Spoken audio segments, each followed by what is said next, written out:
much, Minister. Please, let's take our seats.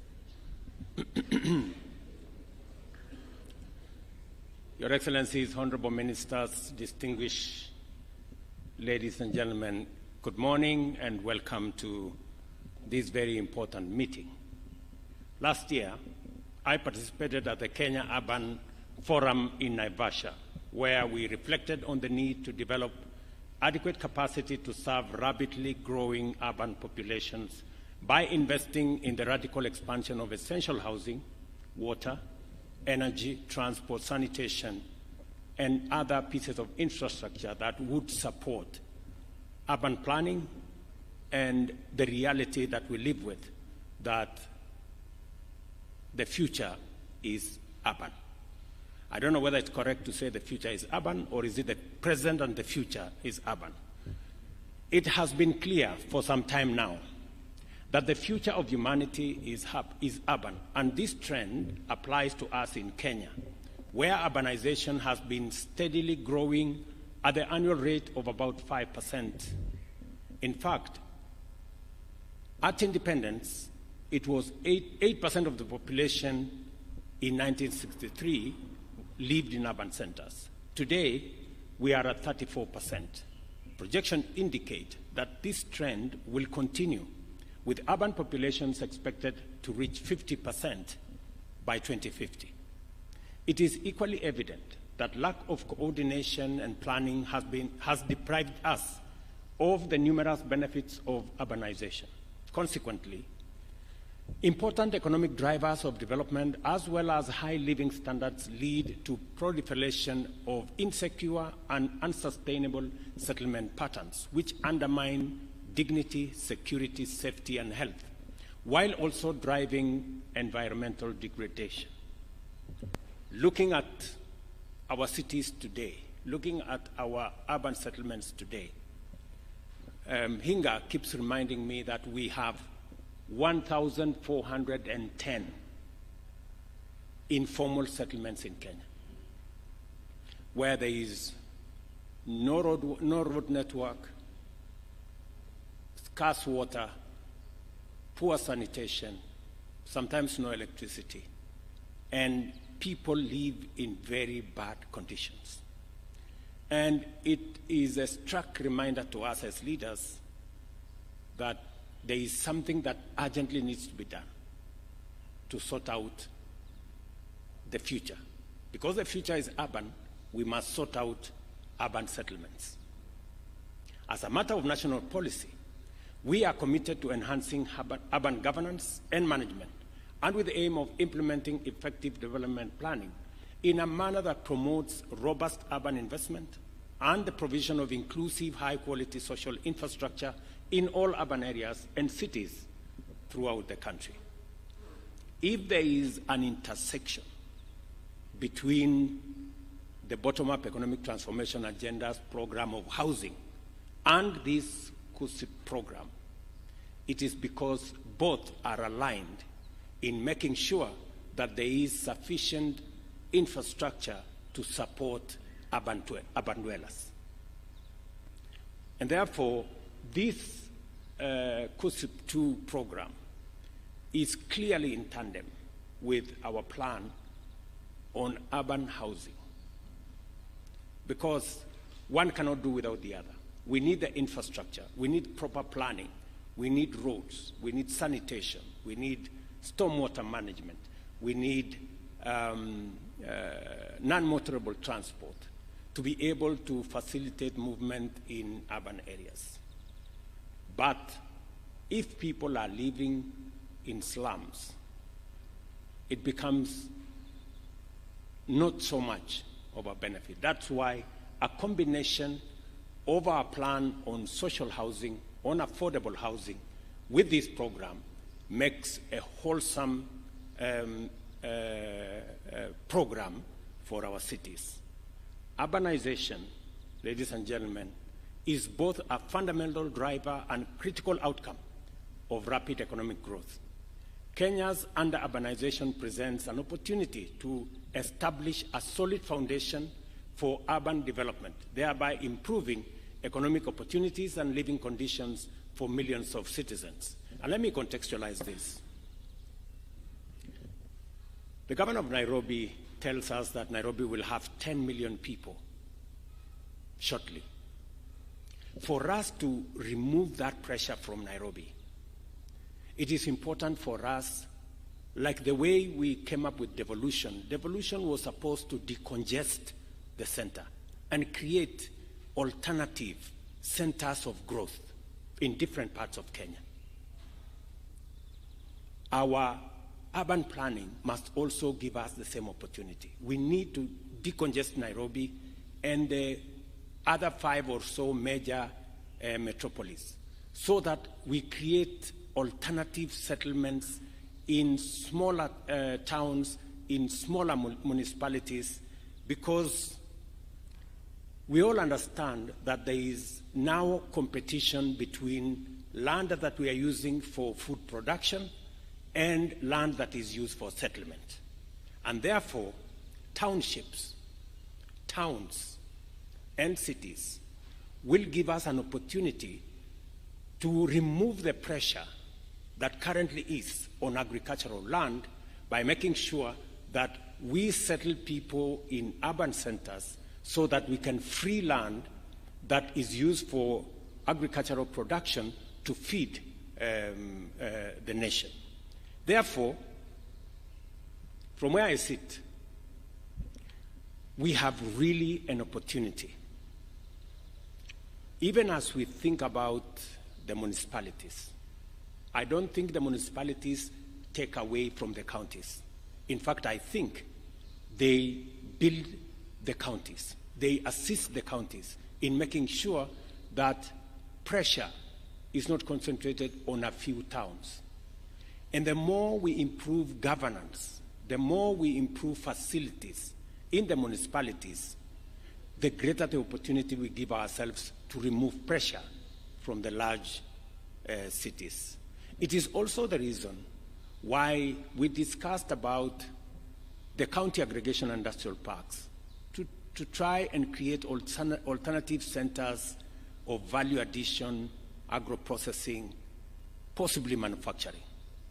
It is also the reason why today we have 6 new special economic zones targeted at exports. Again, away from Nairobi, away from Mombasa, into towns like Sagana, into towns like Thika, into Naivasha, into Nakuru, into Busia, and we will continue to expand those facilities so that we make sure that we create real alternative centers of growth, working with counties as we manage this imminent urbanization. Well-managed urbanization is integral to our economic development agenda, aligning with Vision 2030 and the attainment of sustainable development goals. Our investment in infrastructure expansion, connectivity enhancement, and overall accessibility, safety, and security improvements are informed by the fact that urban areas are the epicenters of our bottom-up economic transformation agenda. We must therefore be involved in designing and implementing the institutional architecture necessary to manage these vital investments. Accordingly, the Kenya Urban Support Program 1 has enabled us to establish foundational institutions that will drive our sustainable and inclusive urbanization agenda. Primarily, this will be the 77 municipalities as well as 2 special municipalities across 45 counties. This is a substantial portion of the 300 urban areas identified in Kenya, 220 of which require development investment in order to achieve our urbanization policy objectives. I am therefore encouraged that Kenya Urban Support Program 1 delivered the foundation from which we shall now proceed to actualize our ambition of holistically achieving sustainable urban development by enhancing the resilience of infrastructure and services, engaging the private sector in urban planning and development, and integrating refugee camps with host communities. We all agree that our urban development strategy requires sustainable financing, but this has not been forthcoming at the levels expected. It is crucial, therefore, that the World Bank's 350 million or 46.5 billion funding for the second Kenya Urban Support Program is utilized responsibly and optimized for maximum benefits. Let me say this. We've been informed here that KUSSIP 1 was satisfactory. I think that tells us something. Satisfactory is not good. We just managed. Maybe we got a C or something. I think it is important, and it's now a reminder for us, that KUSSIP 2 must be excellent. We must all work together towards making KUSSIP 2 a real game changer. And several components have been put there to make sure that this succeeds. I'm very happy that the World Bank country director has said that there is 100 million to support this program on capacity building. It is very important that that money is deployed to make sure that this program is understood and this program succeeds. Capacity building is very important because it gives us the framework and the understanding so that the implementation of this program can move seamlessly.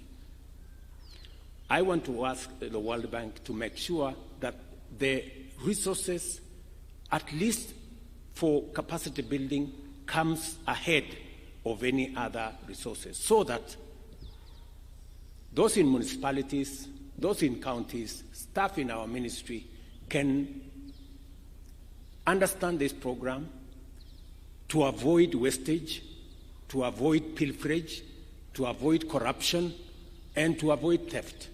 Because the reason why we were qualified as satisfactory is because certain things did not go properly. We must get it right this time round.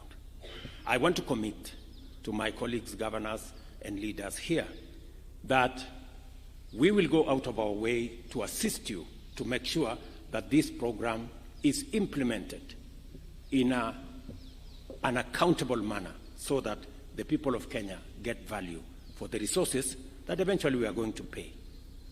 Equally critical is the county governments to increase on-source revenue and to allocate a greater portion to urban development activities.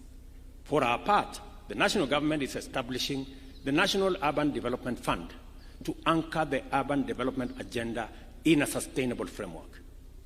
I have already asked the Ministry of responsible for lands, housing and urban planning, and Treasury to sit together so that we can put a framework in place that will give us the resources, working with other partners, to assist us manage the big cities and urban areas so that Sakaja doesn't have to complain that they are left out in this program.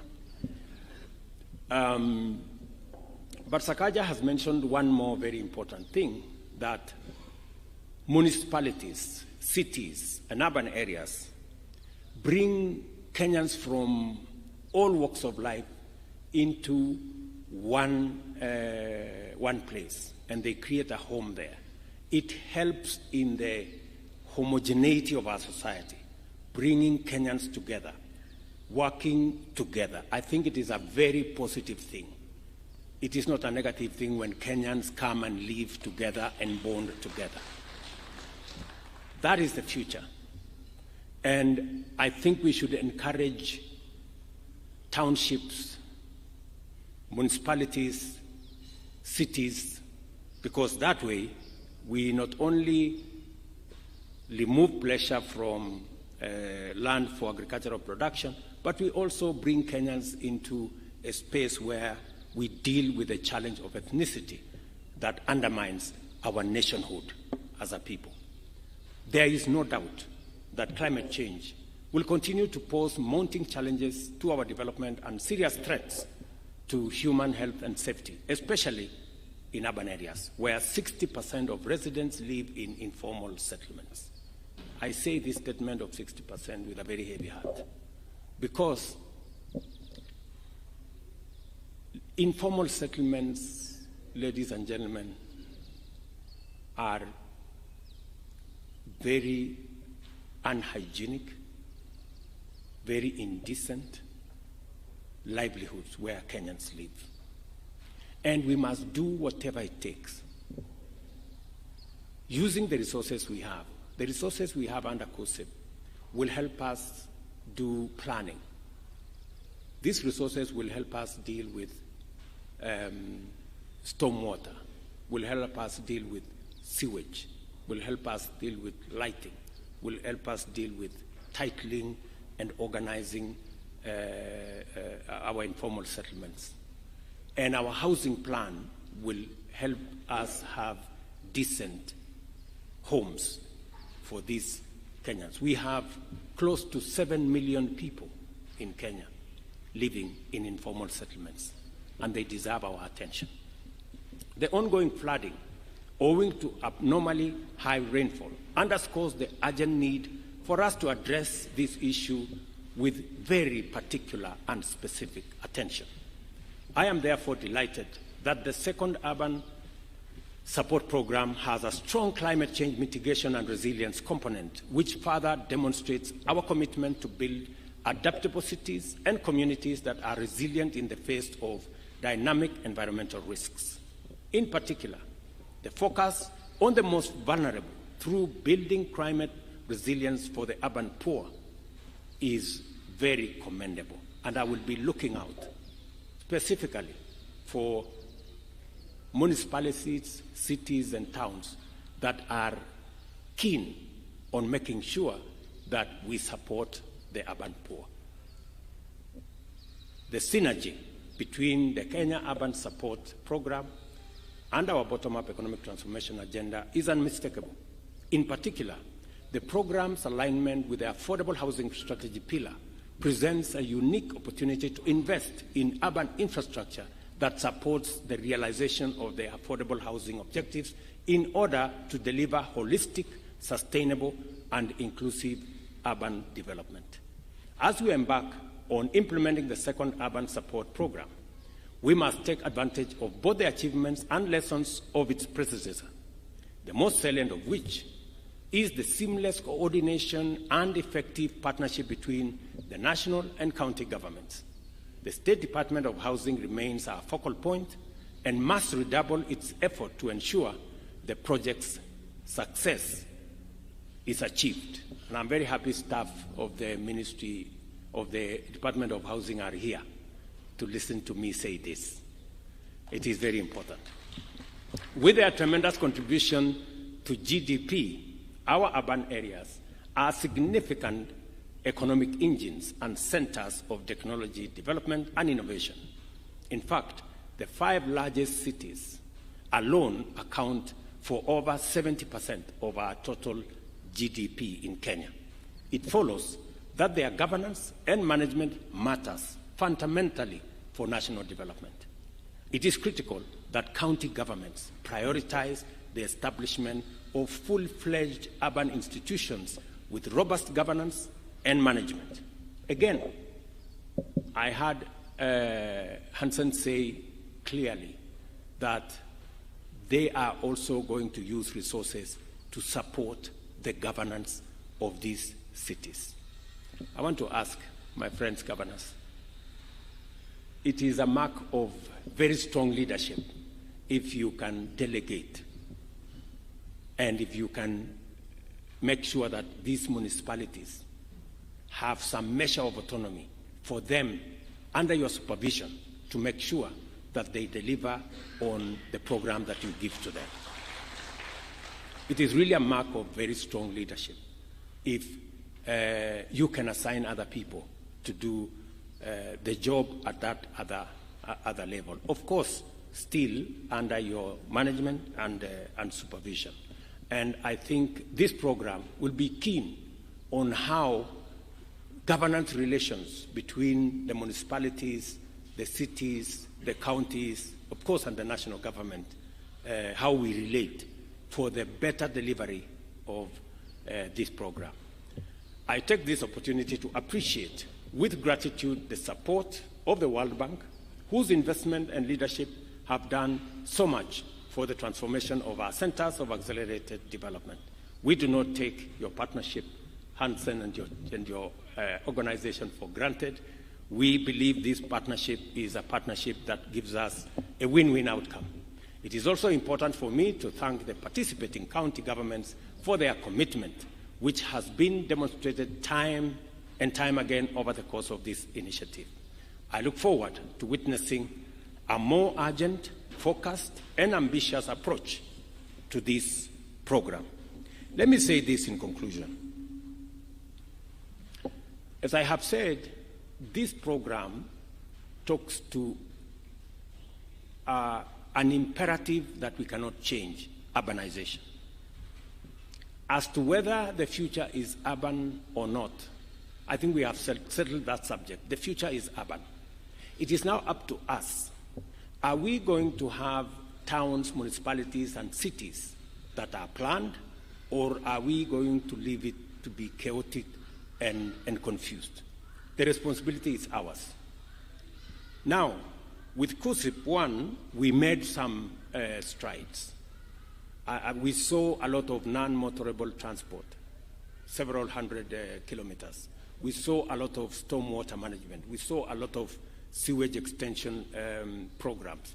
We saw planning of different parts of cities.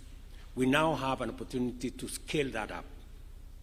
And the resources now we have will give us an opportunity. As we do housing, you have the opportunity, working with us, to make sure that that program dovetails into this KUSIP program in terms of where you choose to deploy the road infrastructure, where you choose to deploy our sewage management system, where you choose to deploy non-motorable pathways and those other programs, how we plan cities more. We have agreed that the program of housing is going to be done in conjunction with the county governments. The Housing Fund now has representation from multi-stakeholders so that we can all move together as we plan our cities. As I have said, there is $100 million, Hansen, did you say, for capacity, $1 million. $1 million for capacity building.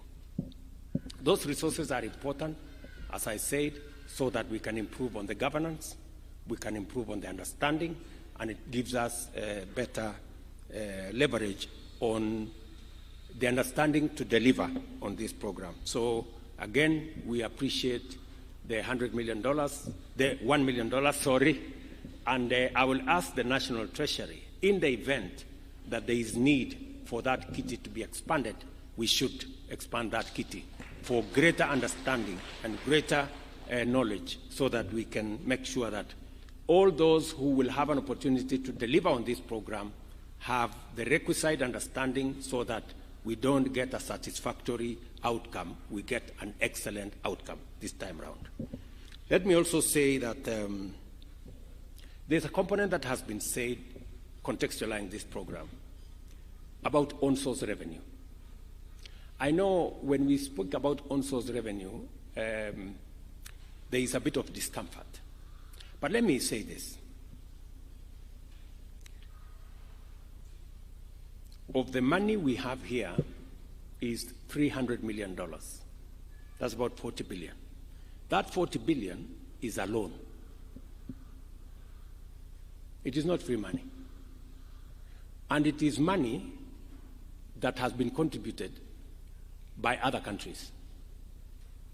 And those countries have had to collect money from their citizens to give to World Bank, so that World Bank can loan to us. It's just as simple as that. It means even as we use other people's savings, we must begin to grow our own savings. That is the message. Because this loan we have to pay. It's not free money. So we must begin to internalize on-source revenue. The same way nationally we are internalizing raising our own taxes. It is just as simple as that. There is no free lunch anywhere in the world. Even as we clap for the World Bank, and they are very good people, and they are friends, but this is money we will pay. You know, when we say we thank the World Bank, people think they have given us money. They have loaned us money. So to understand, to elewane. So as we look for the loan, at the back of our minds, we must be thinking, in future, how do we make sure we don't have to look for a loan? We will build our own capacity to raise our own resources. So, my friends, governors, let us also focus on on-source revenue. It will make your work very easy. I like the conditions that have been attached to this money. You know, I was speaking to the chair of the Council of Governors there, and he was telling me, it looks like we will never get this money. They have said, go do this, you must do this, and then do this also. But that's what it is, you know. This is money we have to pay, so we have to make sure that there are sufficient conditions that make sure that it doesn't get lost. So I would encourage us, and the World Bank have been phenomenal in support for Kenya. We must be grateful. But you can see, even as they give us this money, they are reminding us that you must use it well and you must pay. So we must think about how to raise our own resources as well. That will go a long way in making sure the partnership between us and the World Bank is meaningful. The World Bank must also know that we appreciate their money, but we are also doing something about raising our own resources. Let me say this in conclusion, that the partnership we have, and the very positive partnership, now that we have our housing program, we have COSIP, and we have what majority of counties are working with us towards the delivery of this plan, because we all appreciate that the future is urban. We must also build an urban future that integrates all the communities of the Republic of Kenya. This urbanization must help us solve the question of ethnicity and give Kenyans a chance to live together. And why do I say that? Amongst the two cities, the ones Professor Kindiki talked about, is Dadaab and Kakuma. So Dadaab and Kakuma, we have communities who don't come from Kenya. These are communities that come from elsewhere. But what have we done as a country? We have said, if somebody has stayed for 30 years in Kenya, their children have been born in Kenya, they certainly belong to Kenya. And therefore, we need also to support them with livelihoods. We need to support them to do business. We need to support them to grow the towns. So let me ask you, if we are giving an opportunity for people who are not even Kenyan, why shouldn't we support other Kenyans to live in all the towns that we have in Kenya? I mean, it just makes sense. That should be the case. That's the natural. Because we now live in a global village. We like it, we don't like it. As we are talking, we are busy signing another 19 bilateral labor agreements for Kenyans to go and work in other people's cities. So we must reciprocate by making sure that those people from other areas also have a home in Kenya, the way Kenyans have homes in other cities of the world. So we need to work together in that direction, and I'm really proud of the partnership between the national and county governments and our partners, the World Bank and all the other agencies. Ladies and gentlemen, the second phase of the Kenya Urban Support Program is now officially launched. Thank you very much, and God bless you. Asante sana. One more round of applause for His Excellency. Thank you very much, Your Excellency.